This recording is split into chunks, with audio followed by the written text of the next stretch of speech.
Halo, assalamualaikum warahmatullahi wabarakatuh. Selamat datang lagi di channel saya, channel Pak Pol Bagi Tips. Channel membahas tentang kepolisian dan tentunya hal-hal yang saya suka.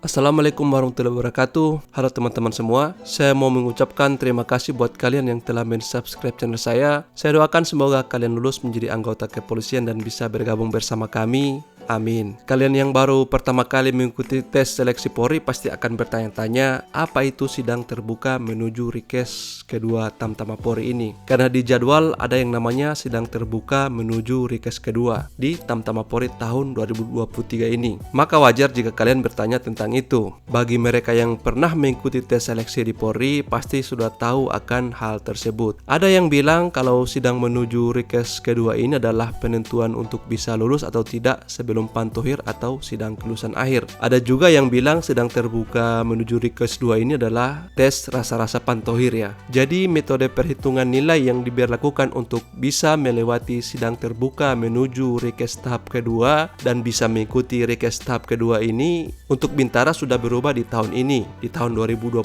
ya. Berbeda dengan tahun-tahun sebelumnya. Kemungkinan untuk Tamtama akan mengikuti metode perhitungan yang sama. Ya, daripada kalian capek-capek mengetahui metode perhitungan sidang terbuka menuju Rikes kedua untuk Bintara, mending saya langsung saja ke metode perhitungan sidang terbuka menuju Rikes kedua untuk Tamtama tahun ini, yaitu gelombang 1 tahun 2023 ini. Untuk nilai sidang menuju Rikes kedua untuk Tamtama adalah nilai psikologi dikali 35, ditambah nilai jasmani dikali 40, dan ditambah dengan nilai akademik dikali 25. Kemudian dibahagi 100. Yang kedua, orang-orang yang telah gugur di sidang terbuka menuju Rikes kedua otomatis tidak bisa lagi melanjutkan tes selanjutnya. Jika kuota bertambah atau penerimaan ini berubah menjadi 2 gelombang pendidikan yang mengakibatkan kuota bertambah, maka mereka-mereka yang lolos dalam perhitungan di sidang terbuka menuju Rikes kedua inilah dan mampu bertahan sampai pantohir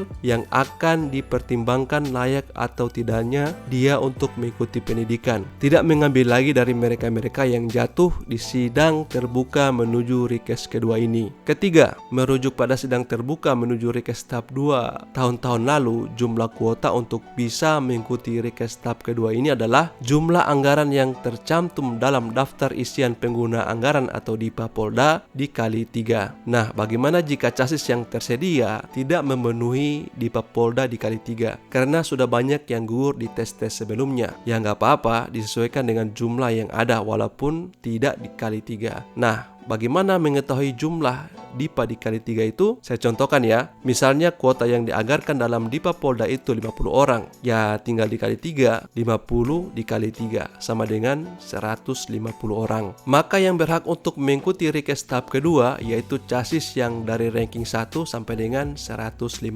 Terus bagaimana bisa mengetahui jumlah kuota yang dianggarkan dalam DIPA? Ya tentunya bertanya langsung ke panitia karena mereka yang lebih tahu. Tapi kayaknya mereka tetap belum bisa memberikan berapa bayangan jumlah kuota untuk Tamtama tahun ini. Saya adalah salah satu orang yang menyusun anggaran dalam DIPA, tetapi hanya satuan kerja saya yang menyusun kuota chassis adalah orang-orang yang dipekerjakan sama dengan saya, tetapi dia berada di satuan kerja lain, yaitu di SPN atau di Lemdik. Tetapi keputusan akhirnya adalah dari Lemdiklat Polri dan akan diputuskan berapa besaran kuota per Polda nanti ketika mendekati sidang lulus gugur seleksi ini. SPN atau Lemdik yang ditugaskan untuk mendidik peserta seleksi yang telah lulus hanya mengirimkan kapasitas jumlah yang bisa dididik di tempat itu. Namun keputusan untuk pemberian kuota per Polda tetap menunggu keputusan Kapolri dituangkan dalam surat dari Lemdiklat Polri. Nah, tentunya kalian yang sedang mengikuti seleksi akan lebih cepat mendapatkan info-info mengenai seleksi yang sedang kalian ikuti. Bagi kalian yang berniat mengikuti tes kepolisian di masa mendatang dan melihat video ini, bisa saja aturan untuk sidang terbuka menuju Rikes kedua Tamtama Polri ini bisa saja berubah Dan buat Bapak Ibu yang mencari info tentang mekanisme perhitungan nilai sidang terbuka menuju request tahap 2 tanpa Mapolri, ada baiknya bertanya langsung ke panitia atau anak-anak